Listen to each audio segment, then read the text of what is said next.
And I think that sales and service are kind of synonymous because if you haven't got the service, you won't get the sale or you won't have it on a sustained basis. Welcome to Sales Made Easy, a podcast for business and personal growth. Now, here's your host, Harry. Today with me, I have Alan Williams, who is the founder of Service Brand Global.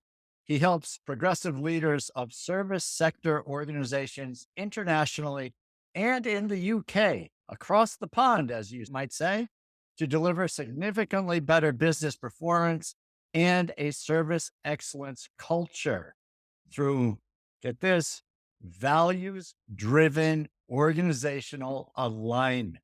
Values. Yes, values go a long way in creating value.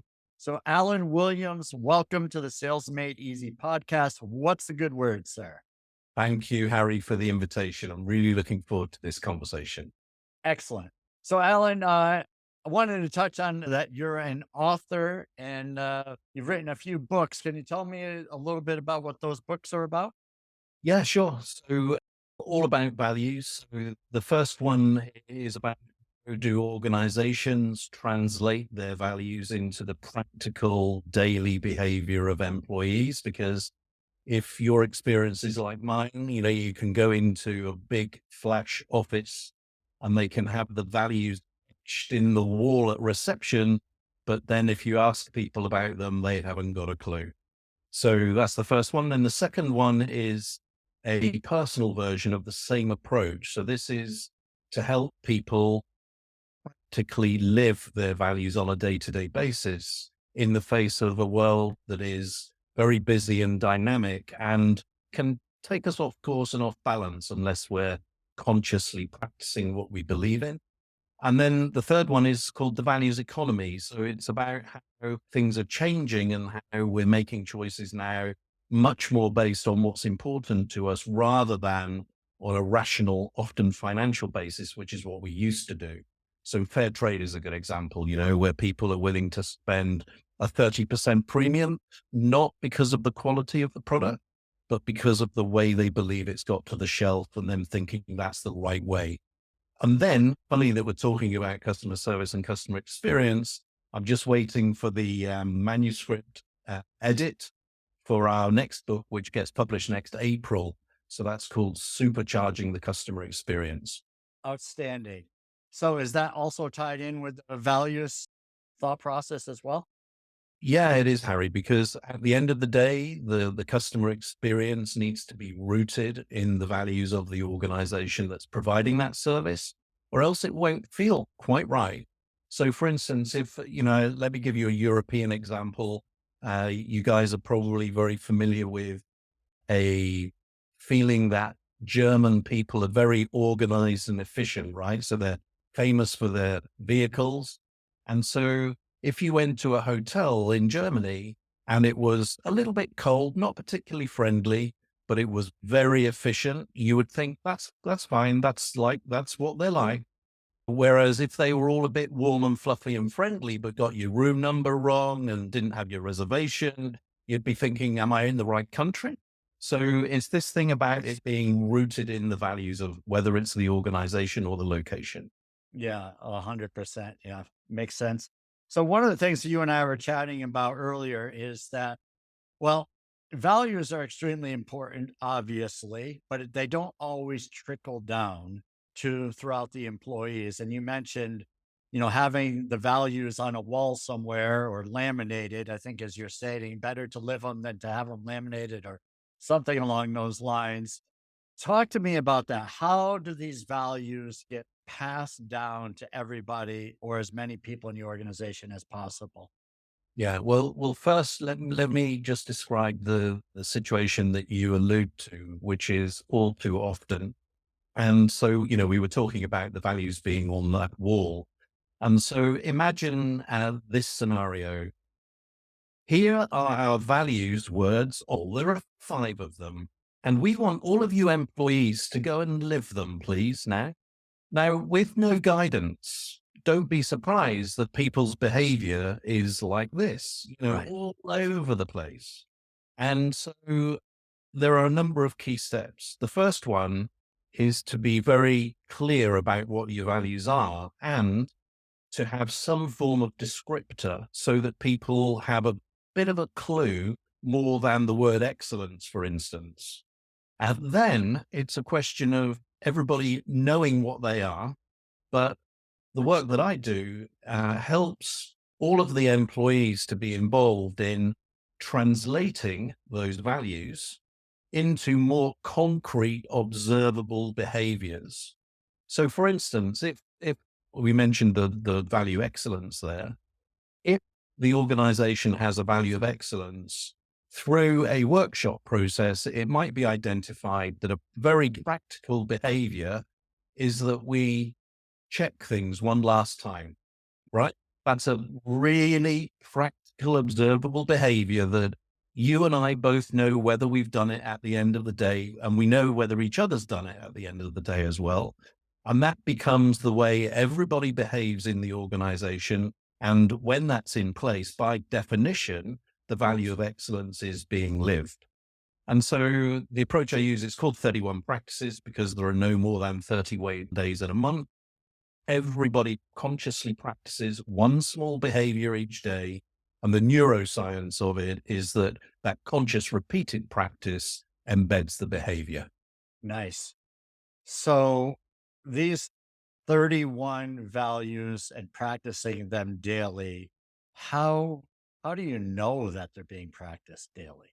So another important part of this, and it's a very practical, operational approach. It's not living in human resources or corporate communications, which is often where the values stuff lives. Mm. So I work to help organization get this right into the guts of the business every single day.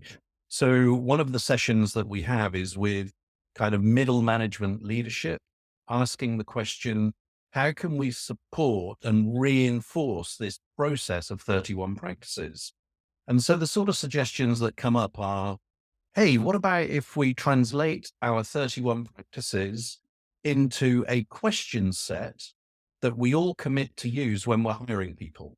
So in that example of excellence, and we check things one last time, if you were interviewing me, you might say, Alan, we believe in excellence here. So can you give me an example of where you've checked something one last time and found how valuable that was? So then you're hiring people like you want rather than having to retrofit them, right? Another example might be that on your email signature block, you have your values specified underneath your name and your title so people know what the organization stands for. So this whole working session lasts for a half day, and it's about getting the people in the organization to identify those things that you can do that actually support the 31 practices being alive. Connecting it to a recognition program is a really important one. Mm. Yeah, I like the sounds of that. I always love recognition. So how does that look? So it's very, very simple, Harry. And again, I think I tend to favor the simple rather than the complicated.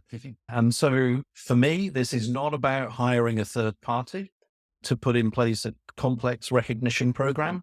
All it's about is saying, guys, we want to celebrate when people are behaving like we've all agreed we should be behaving. And so when you see somebody doing this stuff, these 31 practices, we want you to shout it out.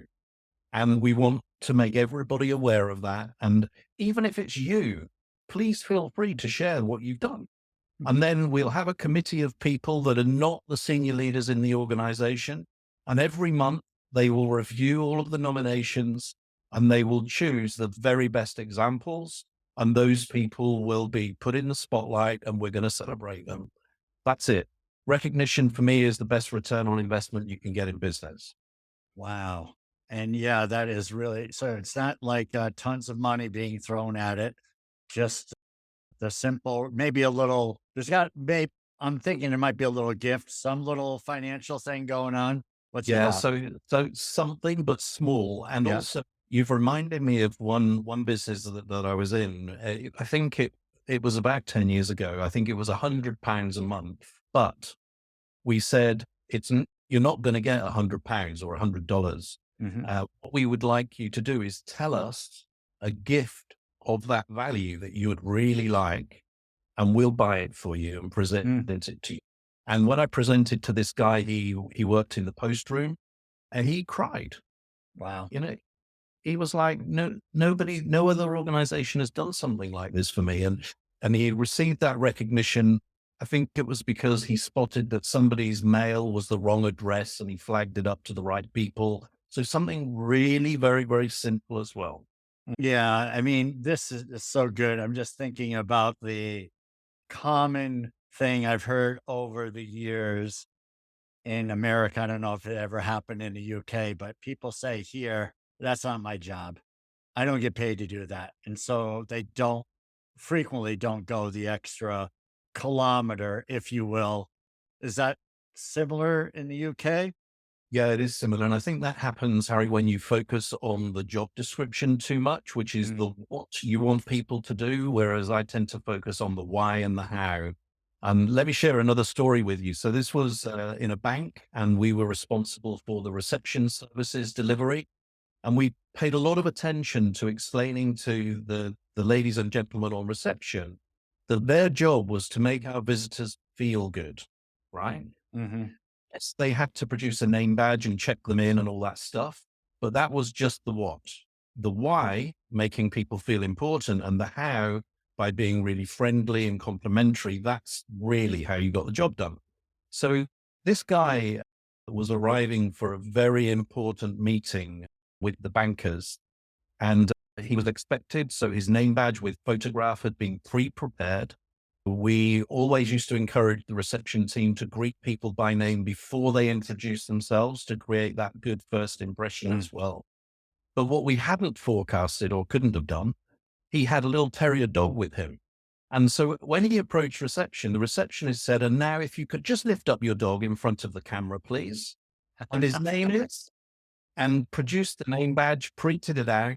The guy walked into the meeting room, and the first words he said was, I'll use a beep, but he said, "That was the best greeting I've ever had anywhere in the world." And the meeting went like a dream. Oh, great. Yeah, so you get to bring dogs to meetings in the UK? I mean, what's the deal with that? There's probably a size limit. I'm thinking my loud dogs will not be able to sit still in a meeting, but yeah, it's a great story. So in the UK, in the US, Alan, a lot of people don't want to work. I'm hearing this more and more. It's hard to find good people. And so pretty much if someone shows up for an interview and they can fog up a mirror that shows that they're alive, they're going to get hired in some jobs, especially sales jobs, because they're hard to fill. Would this type of thinking around values work in hiring people in sales, do you think? Yeah, I know that it does. So with the 31 practices approach that I described, I do a report every year, which involves interviews on a group basis and one-to-one with employees at all different levels. And I was speaking to this one guy who said that he was contacted by a recruiter who said, "Go and, there's a job going with this insurance company. Why don't you go and have a check it out?" He said, "Well, I'm not really interested in the insurance sector. I've never worked there before, so I'm not sure that I'm so bothered." So the recruiter said, "Well, you might be, because they're really into values and they bang on about how important they are. And what seems to be different about these guys is that they've translated them into a set of practices that they actually encourage everybody to live by every day." Mm. So he said, that made me curious. And I came along for the interview and I found out a little bit more, and I found out that they were being straight about it. It wasn't some sort of a sham. And I ended up taking the job and I'm here. So that's one. The other example I can think of is from the US. It was in New York. And this was for a hotel company. And so I said to this group of 8 people around the table, "What is it you like about the 31 practices approach?" And a Hispanic lady who cleaned the bedrooms, she just leant down into her handbag and took out the little booklet that we produce for everybody to, like a memory jogger. And she said, "This is like my Bible at work. I read it every day and it makes me a better person." Wow. And when I general manager that, he was like, this man, this is like gold dust. Right. So it goes way beyond the wage.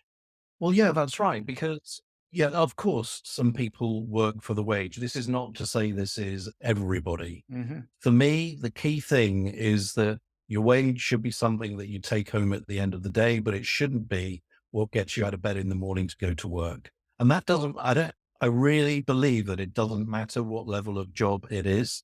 And are you familiar? There's a training program called Fish. Have you come across this? It does sound familiar. Okay, so it's about a fish market in Seattle. Yeah. Yeah. Okay. Yep. That's Yeah. it. And then, Yeah. and that's it. When they talk, I can't remember the names of the characters, but it's like I've got to be at work at 4 o'clock in the morning and dealing with the fish in a freezer, and so I can either choose to be in a good mood or I can be grumpy. And which one I want to do? Right. Yeah. I mean, that whole Seattle, it's Pike Fish Market. Yeah, I remember when I was leading a sales team in Washington, D.C., one of my sales reps gave me that book to read, yeah, and I immediately started applying it for our sales team, or not I, we. yeah, And so we sat around the conference room and we came up with ways that we could throw fish yeah, in sales. yeah, So as all these small wins was like throwing a fish. yeah, And so these emails were going back and forth and eventually became company wide from one sales team to another. It just, the excitement about throwing fish, I brought and ended up getting stuffed fish for a quarterly meeting. And we were throwing fish across the room with, a fantastic. 100 people in the room or more. And it was exciting and fun. And so, like, the whole thing is like, you're going to go to work anyway, but you Yeah, have to earn a living somewhere. Why yeah. not have some fun along the way and just become a much better experience for everybody involved? Yeah, and you've reminded me of it. So this isn't about fun, but it is about this different mindset. So I started to have responsibility for a call center operation, a help desk. And my first day when I went to meet the team, they were miserable. And what they were saying was that not enough people, too many calls. So I said, so how many calls does the group handle in a day? And they said, well, it's around about 5,000 calls in a day. And so then I said, what's your world record? And they were like, what? What's your world record? So they said, well, we can look it up. And it was 5,600, I think it was. So we just put 5,600 up on a flip chart on the wall, world record, and then just change that number when you beat it. And then all of a sudden, instead of people feeling downbeaten about having so much to do, they're like, oh, maybe today we're going to beat the world record. Brilliant. Yeah, it's so good. And then you're taking what is a complaint, like people, I think I hear quite a bit is what's the negative going on in a business? Things that are out of our control. One person was talking to me recently saying, just don't like dealing with the public. It doesn't matter how good of a job you do, someone can leave a nasty review because something out of your control happened and it impacts your business. So what do you do with that? Right. Yeah, I can see how the person is just exasperated trying to grow a business and then they get frustrated with the same people that they're serving, may turn around and leave a nasty review because that's the way some people are. They just want to be nasty. What's your thought about that, Alan? Just get over it. Because those people exist, right? But it doesn't mean to say everybody's like that. Right. I don't know if you know, Harry, but I used to be in the commercial hospitality sector. So one of my jobs was managing director of a five-star hotel. And we had a complaint from a guy. And so I invited him to come back because it was a bad complaint. And so he came back and complained again. And I invited him back again.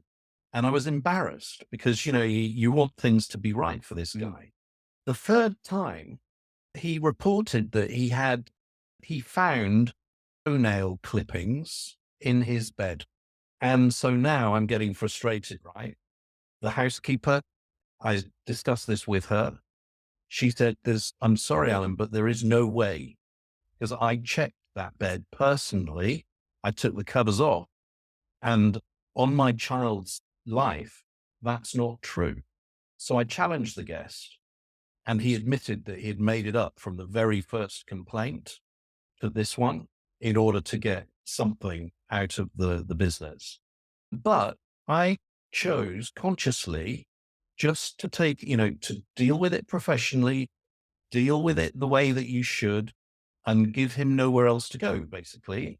And then he confessed he was the one that was embarrassed. And, think of all of those people that had I chosen to treat them like he was behaving, then my business wouldn't have been as good. Whereas we retained this absolute focus on the customer being all important and you do what they need to be given. Yeah, wow, what an experience. So does that what's your thought about that the customer is always right then? No, I don't think they are, but they're paying. And so you treat them as though they are. Yeah. Yeah, and I think like you mentioned there is that you treat them respectfully, but there's some people you're just not going to make happy, right? Yeah, And that's then, in a situation like that, you might just offer, here's a gift card for another hotel. Try something like that instead of there's some people you're just not going to please. If that's the type of hotel that you are or something, instead of giving them more money to spend with you, maybe it's take off, mate. yeah, I think that's absolutely right, Harry. And so the two further examples, it's the same hotel actually. And these are two examples of how can deal with customers and feel satisfied that you've done the right thing. So one guy, it was autumn time, and it's a beautiful Jacobean manor house with a big expansive lawn at the front and very large trees. Mm. And this guy said to me, Alan, there are leaves on the lawn, complaining. Now Now, vacuum out, will you? we did clear the lawn twice a day, once in the Oh morning my and goodness. once in the afternoon. And so I explained to him that that was what we had decided was the appropriate action to take. Sorry if he was disappointed that he couldn't see all of the lawn, but that's what we chose to do, and that was it. That was one. The other one was much more extreme. So it was the organizer of a corporate conference, and she was just over the edge rude with members of my reception team to the extent that she made one of the ladies break down in tears, Mm. just too vicious. Yeah. And so I asked the reception lady to put the phone over to this organizer, introduced myself and told her who I was, and told her that if she ever spoke to a member of my team like that again, I'd take it up with her boss and ask for her to be removed from site. So, I think you can't do that necessarily when you're in a frontline role. But what you can have in a service organization is your senior leaders being as close to your frontline people so that they're like that and together so that the frontline people know that they will be backed up when they need it. Oh yeah, it's really good. So, is there?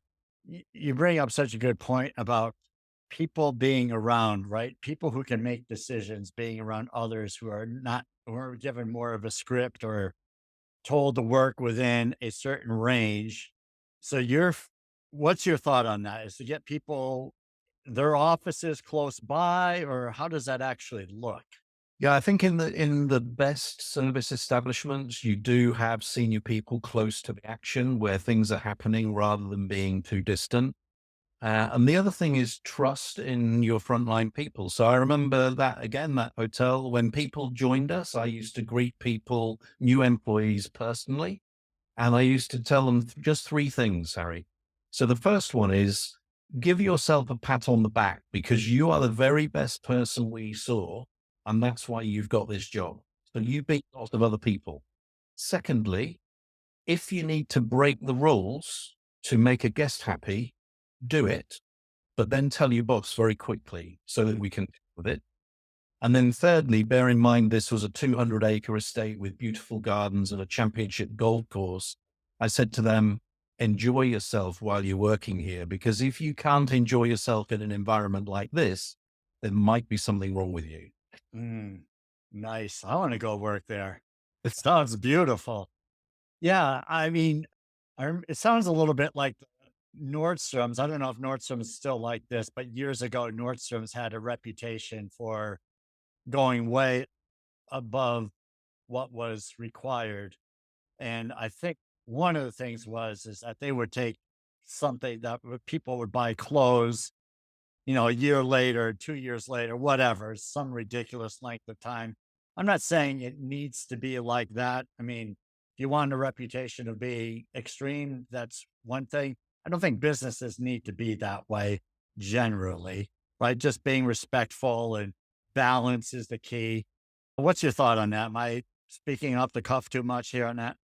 No, I don't think you are, Harry. And I think you have to do what's right for the identity of your business. So Nordstrom have a stellar reputation, and I use them as a mini case study in one of my Hmm. books. And, they've just made a really important decision to come out of Canada, for instance.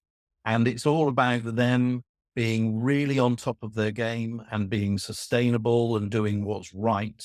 And one of the things I love about Nordstrom that's included in that mini case study is that they will not approve an investment on an IT project unless it can be shown that the customer will benefit.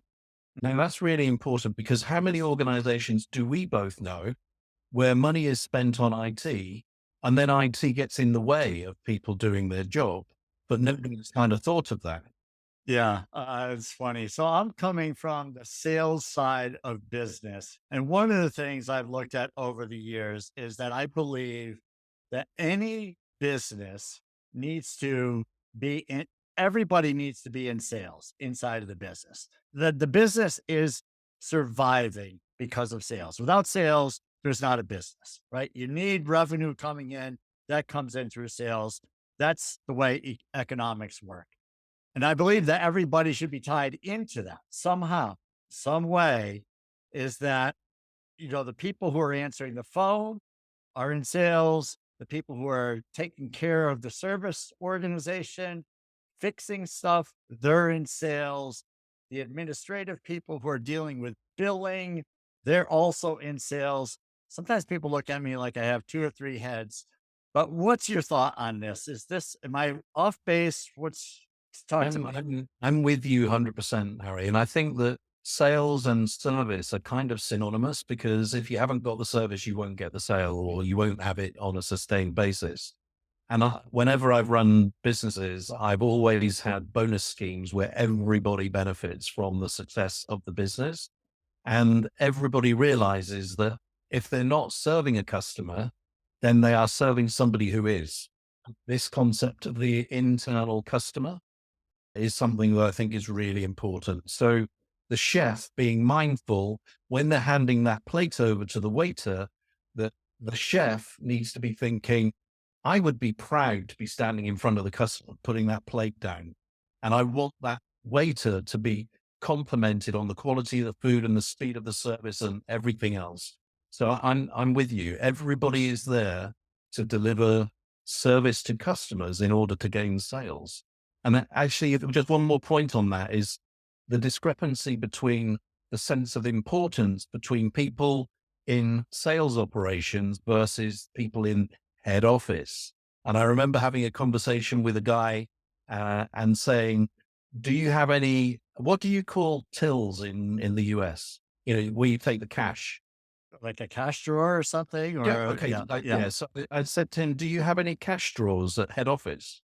And he's like, what do you mean? So I said, you don't, do you? This is where we take the money. Yeah, okay.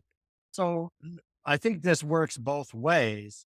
Is that sometimes salespeople, they get a little egotistical, maybe, and they think they are the creme de la creme, and they might have attitude because they say, well, look, without me, you don't really have a business. Without me bringing in the production, you're not going to have the revenue and so forth. And they probably think they can think too highly of themselves. So you have that. Not that that happens a lot, but occasionally it does. I'd be silly not to mention that. But then on the other hand, you have people who are in other departments and they look down upon salespeople because they'll say things like, oh, they don't work very hard.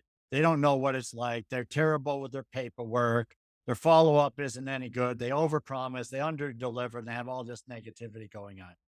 So now, as a business owner, how do you corral that and help make that better? Yeah. So I think it comes back to where we started the conversation, which is about values. So everybody having a clear understanding of what the organization stands for, that they're all in it together. And it's just that everybody does a different job. And you've reminded me of a kind of quite young sales guy that I had in the hotel, and he was promoted to management level. And I remember the conversation really clearly because I told him that he needed to do that in hotels. You have something like something called a duty manager at the weekend. So this is a kind of middle manager or senior leader who makes final decisions, in the absence of other people at the weekend. And I told him, you're going to need to do a weekend shift. And he said, but Alan, I'm in sales and I work Monday to Friday, 9 to 5. And I said, well, yeah, you used to, but now you're working occasionally at the weekend as well. And I bet you after you've done 2 or 3 sessions, you will have learned a lot and people will respect you a lot more than they've done previously. Mm. And both were true. He said, I never realized how hard these people work, turning a conference room round into a dinner setting and this sort of stuff. Mm. And similarly, he got to know some people. So when he was doing a show round, they were, hi, Andrew, how are you? And people were impressed. So it worked both ways. So I think that it's mutual understanding is the key based on the values. Yeah, so good. I mean, I love that. Do you think it's valuable? It's a good use of time to have people from one department to hang out with others in another department that to give them better insight as to what they're doing? Yeah, I totally recommend it. So I used to, I was running this $20 million business, but I used to do a day in the greenkeeping department. So raking the bunkers at 6 o'clock in the morning and then going and having a hot drink and a bacon sandwich at 7 o'clock for your first break. Yeah, absolutely. So this mutual understanding and people regarding themselves as part of a collective rather than an individual doing a job, I think is really important. This is great. All right. So I am really busy, Alan. We've got a job to do. We've got customers to take care of. I don't have time to look at values every day. Do you ever hear someone say that? And what's your thought about it? Yes, I have. And the answer is that it takes no more time than you're currently taking. And the other thing that I like to ask people to think about is whether they admire a high performing either sports person or musician, musical artist, for instance. And so let's choose Coco Goff, right? A tennis player in the US, doing really well, young player. And do you think that she just turns up to a tournament and hopes that she's going to do okay? Absolutely no way. Right. And what it's all about is her spending hour after hour consciously practicing, for instance, a forehand cross court shot so that she knows even under extreme pressure, she can pull this shot off and be confident that she's going to do that. So if that's what's required to perform at the highest level in sport or music, why do so many people in their jobs just turn up and hope that they're going to be able to perform okay? Yeah, it's a sad fact that just because you have the job, it's like you don't need to get better, is the way I think a lot of people think, is that they already have the job, but they're not thinking about necessarily about how to improve and become elite. I think this is a very common issue. And I used to say that just because you are in sales does not make you a salesperson, Absolutely. right? Because anyone can get a sales job, but they can come and go. But that's probably true with real any specific career or thought. Yeah, and What's your thought? I think it comes back again to, earlier we were talking about the difference between the what, which is the what you do in your job versus the why and the how. And Mhm.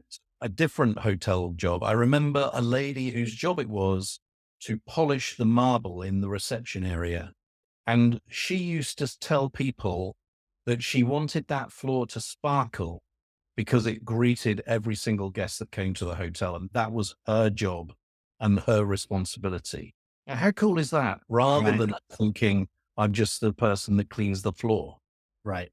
There's a number of great stories and experiences like that. Someone working for That's NASA here in yeah, the US, right? You're familiar with that story, the yeah, janitor or something, yeah. talking about how he's helping get people into land on the moon or whatever. You know the That's right. story better than I do. I can Yeah. tell. So this has been super helpful. Alan, what am I missing here? Is there something that stands out that we should have talked about here for the last minute or so? Well, Harry, I think maybe we haven't touched on this, but to remind ourselves at all times that we're human beings. We're not just employees. We're not just a payroll number. We're a human being. And if we treat each other with humanity and respect, then perhaps we'll all feel better and do more and be more productive together. Yeah, that's really good. That's a great way to end this. Alan, where can people find more of your brilliance, sir? Well, Harry, LinkedIn is probably the shortcut. So Alan Williams and the company name is Service Brand Global. There's also a website, servicebrandglobal.com. And I'm happy to hear from people if you want to get in touch. Okay. Awesome stuff, Alan. Appreciate you joining me on the Sales Made Easy podcast. I can't wait to continue to read and find out more about what you're doing on the values front. Great stuff. Thank you, Harry. Bye now.